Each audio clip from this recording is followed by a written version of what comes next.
9, 8, 7, 6, 5, 4, 3, 2, 1, 0.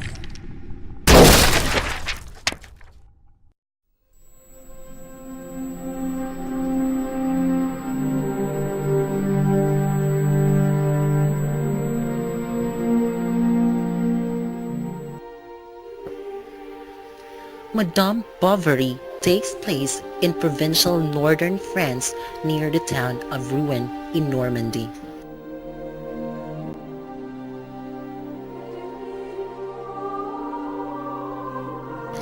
Charles Bovary is a shy, oddly dressed teenager arriving at a new school where he is ridiculed by his new classmates. Charles struggles his way to a second-rate medical degree and becomes health officer in the public health service. He marries the woman his mother has chosen for him, the impulsively rich widow Heloise Dubuc. He sets out to build a practice in the village of Tostes.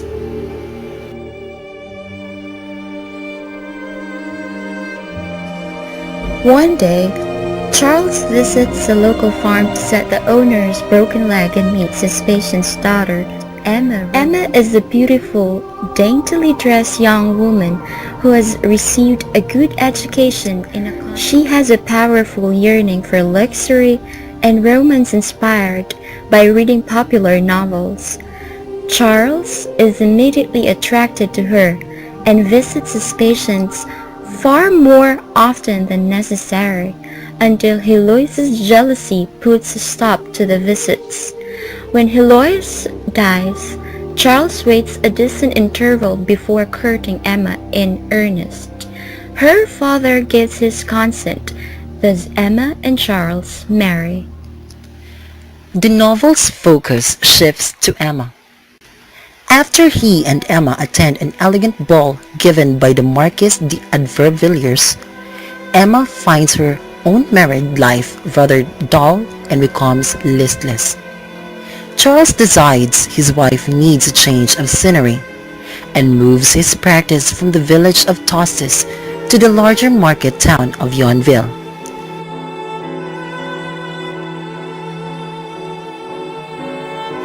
There, Emma gives birth to a daughter, Berthe, but motherhood proves a disappointment to Emma. She becomes infatuated with one of the first intelligent young men she meets in Yonville, a young law student, Léon, who shares her appreciation for literature and music and who returns her esteem. Concerned with maintaining her self-image as a devoted wife and mother, Emma does not acknowledge her passion for Léon and conceals her contempt for Charles, drawing comfort from the thought of her virtue. Léon despairs of gaining Emma's affection and departs to study in Paris. One day, a rich and rakish landowner, Rudolph, brings the servant to the doctor's office to be bled. He casts his eye over Emma and imagines she will be easily seduced. He invites her to go riding with him for the sake of her health, and Charles, solicitous for his wife's health and not at all suspicious, embraces the plan. Emma and Rudolph begin in an affair. She, consumed by her romantic fantasy, risks compromising herself with indiscreet letters and visits to her lover. After 4 years, she insists they run away together. Rudolph never really shares her enthusiasm for this plan, and on the eve of their planned departure, he ends the relationship with an apologetic, self-effacing letter placed at the bottom of a basket of apricots he has delivered to Emma. The shock is so great that Emma falls deathly ill and briefly turns to religion. When Emma is nearly fully recovered, she and Charles attend the opera at Charles' insistence in nearby Rouen. The opera reawakens Emma's passions and she encounters Leon, who is now educated and working in Rouen. They begin an affair. While Charles believes that she is taking piano lessons, Emma travels to the city each week to meet Leon, always in the same room of the same hotel, which the two come to view as their home. The love affair is ecstatic at first, but by degrees Leon grows bored with Emma's emotional excesses, and Emma grows ambivalent about Leon, who himself becomes more like the mistress in the relationship, comparing poorly at least implicitly with the rakish and domineering Rudolph. Emma indulges her fancy for her luxury goods with purchases made on credit from the crafty merchant Lurux, who arranges for her to obtain power of attorney over Charles' estate. Emma's debt steadily mounts. When Lurix calls in Bovary's debt, Emma pleads for money from several people, including Leon and Rudolph, only to be turned down. In despair, she swallows arsenic and dies an agonizing death. Charles, heartbroken, abandons himself to grief, preserves Emma's rooms as a shrine, as well as in attempt to keep her memory alive, adopts several of her attitudes and tastes. In his last months, he stops working and lives by selling off his possessions. When he by chance discovers Rudolph and Leon's love letters, he still tries to understand and forgive her. He becomes reclusive. His remaining possessions are seized to pay off Lurux. He dies, and his young daughter Berthe is placed with her grandmother, who soon dies. Berthe then lives with an impoverished aunt who sends her to work in a cotton mill. The book concludes by stating that after Charles' death, the local pharmacist Homais, who had competed with Charles' medical practice, has gained prominence among Yonville people and has been awarded for his medical achievements.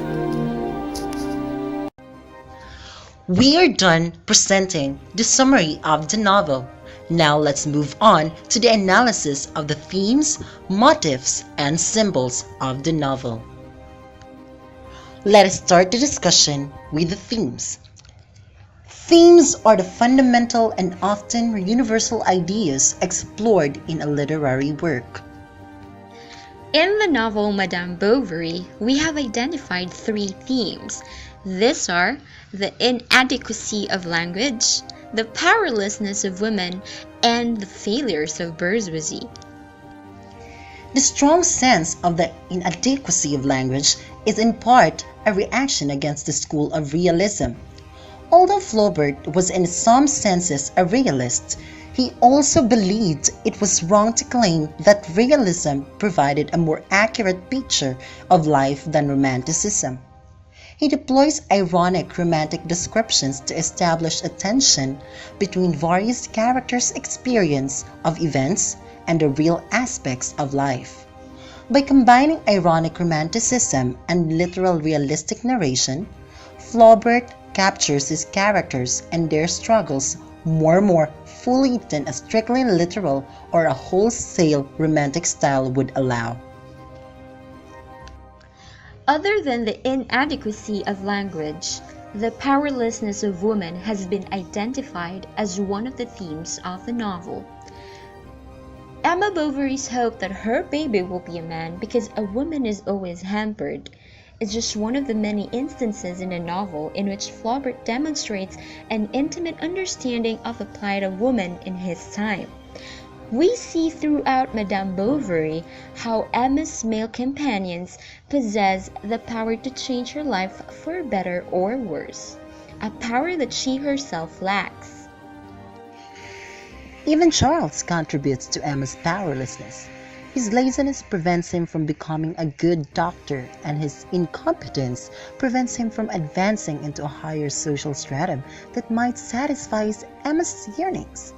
As a result, Emma is stuck in a country town without much money. Rudolph, who possesses the financial power to whisk Emma away from her life, abandons her, and as a woman, she is incapable of fleeing on her own. Leon at first seems similar to Emma. Both are discontented with a country life, and both dream of bigger and better things. But because Leon is a man, he has the power to actually fulfill his dream of moving to the city, whereas Emma must stay in Yonville, shackled to a husband and child. Ultimately, however, the novel's moral structure requires that Emma assume responsibility for her own actions. She can't blame everything on the men around her. She freely chooses to be unfaithful to Charles, and her infidelities won him fatality in the end. On the other hand, in Emma's situation, the only two choices she has are to take lovers or to remain faithful in a dull marriage.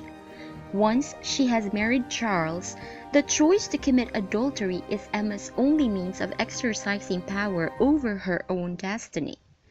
While men have access to wealth and property, the only currency Emma possesses to influence others is her body, a form of capital she can trade only in secret, with the price of shame and the added expense of deception. When she pleads desperately for money to pay her debts, men offer the money in return for sexual favors. Eventually, she tries to win back Rudolph as a lover if he will pay her debts. Even her final act of suicide is made possible by a transaction funded with her physical charms, which are dispensed toward Justin, who allows Emma access to the cupboard where the arsenic is kept.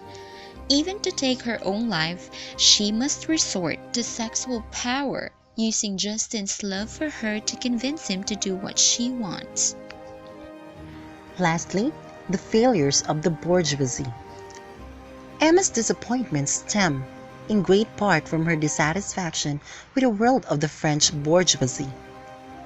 She aspires to have taste that is more refined and sophisticated than that of her class. This frustration reflects a rising social and historical trend of the last half of the 19th century. At the time Flaubert was writing, the word bourgeois referred to the middle class, people who lacked the independent wealth and ancestry of the nobility, but whose professions did not require them to perform physical labor to earn their living. Their tastes were characterized as gaudily materialistic.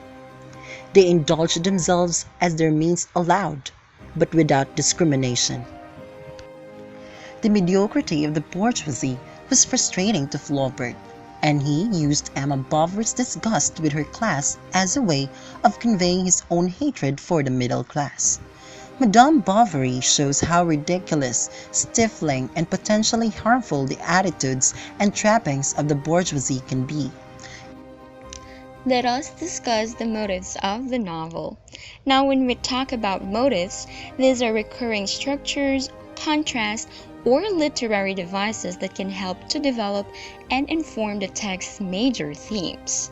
For the novel Madame Bovary, we have identified 3 motives. These are death and illness, windows, and eating. There are many disturbing references to death and illness in Madame Bovary, and the novel can seem very morbid. These references emphasize Flaubert's realistic, unflinching description of the world and also act as physical manifestations of Emma's moral decay. Flaubert constantly reminds us that death and decay lurk beneath the surface of everyday life, and that innocence is often coupled very closely with corruption. This focus on the negative aspects of life is part of Flaubert's realism. Windows are frequently associated with Emma. We often see her looking out of them. or we glimpse her through them from the street as she waves goodbye to Charles or Leon. For Emma, these windows represent the possibility of escape. A shatter bangs open to announce her engagement, and she contemplates jumping out the attic window to commit suicide. But Emma never manages to really escape. She stays inside the window, looking out the world and imagining a freedom that she never can obtain. Windows also serve to take Emma back to the past. Now at the ball, when the servant breaks the window and Emma sees the peasants outside, she is suddenly reminded of her simple childhood. The quantity of food consumed in Madame Bovary could feed an army for a week. From Emma's wedding feast to the Bovary's daily dinner, Flaubert's characters are frequently eating, and the way they eat reveals important character traits. Charles' atrocious table manners, magnified through Emma's disgust, reveal him to be boorish and lacking in sophistication. When Emma is shown sucking her fingers or licking out the bottom of a glass, we see a base animal sensuality and a loss for physical satisfaction in her that all her pretensions to refinement cannot conceal. Finally, when Emma goes to the ball, the exquisite table manners of the novels and the fine foods they consume signify the refinement and sophistication of their class. In each of these cases, what one eats or how one eats is an indicator of social class. We have come to the symbols on the novel Madame Bovary. When we talk about symbols, these are objects, characters, figures, or colors used to represent abstract ideas or concepts. Based on a complete written novel, these are the symbols: the blind beggar, the dried flowers, and the lath. The blind beggar is a picture of physical decay. The blind beggar who follows the carriage in which Emma rides to meet Leon also symbolizes Emma's moral corruption. He sings songs about birds and sunshine and green leaves in a voice like an inarticulate lament of some vague despair. Dried flowers. When Emma comes home with Charles, she notices his dead wife's wedding bouquet in the bedroom and wonders what will happen to her own bouquet when she dies. Later, when they move to Yonville, she burns her own bouquet as a gesture of defiance against her unhappy marriage. The dried bouquet stands for disappointed hopes, and for the new promise of a wedding day turned sour and old. In another sense, Emma's burning of her bouquet foreshadows the way her desires will consume her youth and eventually her life. Finally, we have the lathe. Benit's habit of making useless napkin rings on his lathe is a symbol with several meanings. First, it represents the useless, non-productive ornamental character of bourgeois tastes. Second, it represents something more ominous, the monotony of the life that traps Emma. In the scene in which she contemplates throwing herself out the window, Emma hears the sound of the lathe calling her to suicide. Finally, the lathe represents the craftsman repeatedly making a simple, uniform work of art. Flaubert once compared himself as a writer to a craftsman working on a lathe. Let us now proceed to our language practice. This activity is entitled Revisit. This activity will revisit your knowledge about syntax and phonology. General instruction. Get one whole sheet of paper. Write your name and the date today. This activity is divided into two parts. Listen to the instructions carefully. Part 1. Instruction. Observe the following sentences from the story Madame Bovary. The sentences are written in French language with its one-on-one English translation. Discuss comprehensively the syntax of French language. You only have 5 minutes. Timer starts now.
Part 2. Instruction. Listen carefully to the pronunciation of the words that will be flashed on the screen. Write down the phonotactics of the words that will be presented. You will only hear the words twice. Before we proceed, let us first define phonotactics. Phonotactics is the study of the possible sequences of phoneme in a certain language. For the legend, you can use C for the consonant sound and V for the vowel sound.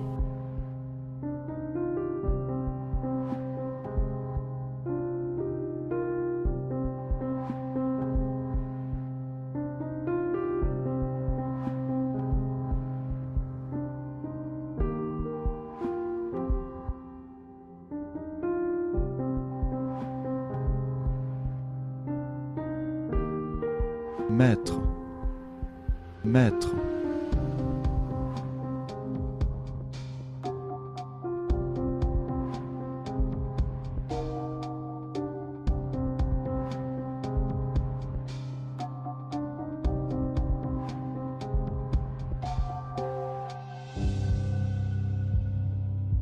Campagne, campagne.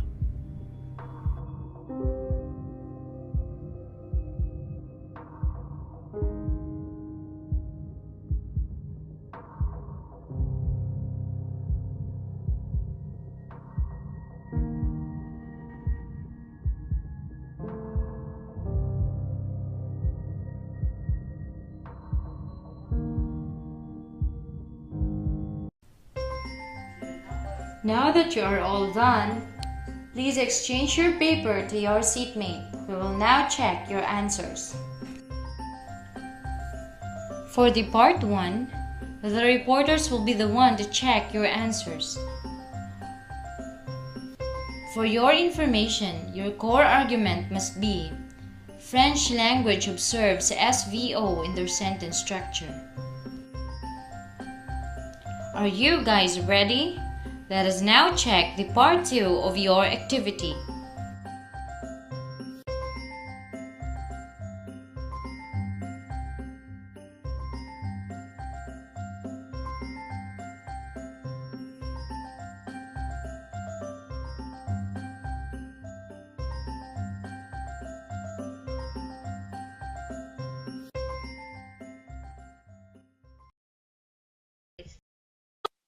In her mind, having money is romantic, and only the rich truly know how to love, wherein Emma thinks that marriage and love will elevate her status in life. However, Charles belonged to the classical proletariat, which led her to commit infidelity. The author demonstrates how modern society imprisons Emma and modifies her psychological state. She is trapped within stifling institutions that define her social role as a woman, wife, and a mother.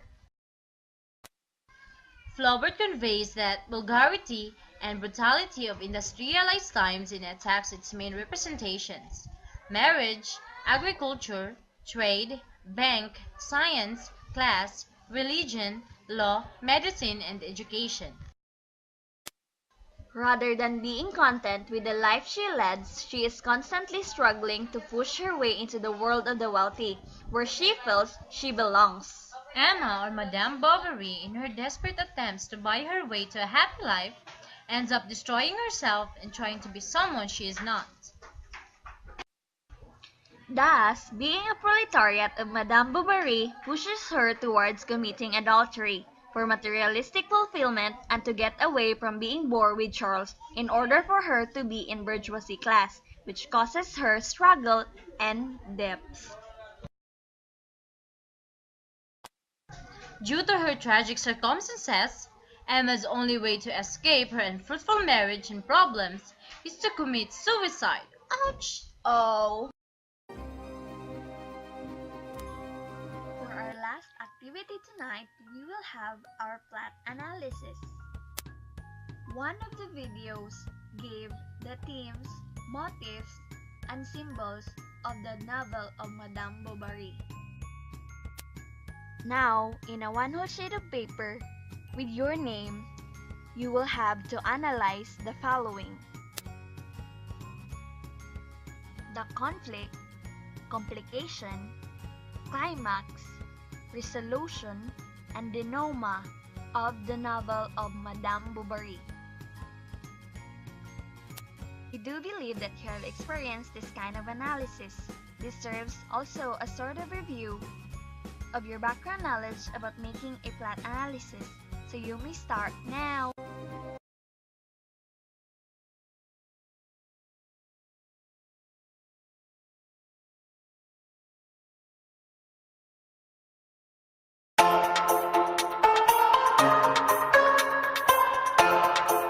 Let's discuss the initial situation, conflict, complication, climax, denouement, and conclusion.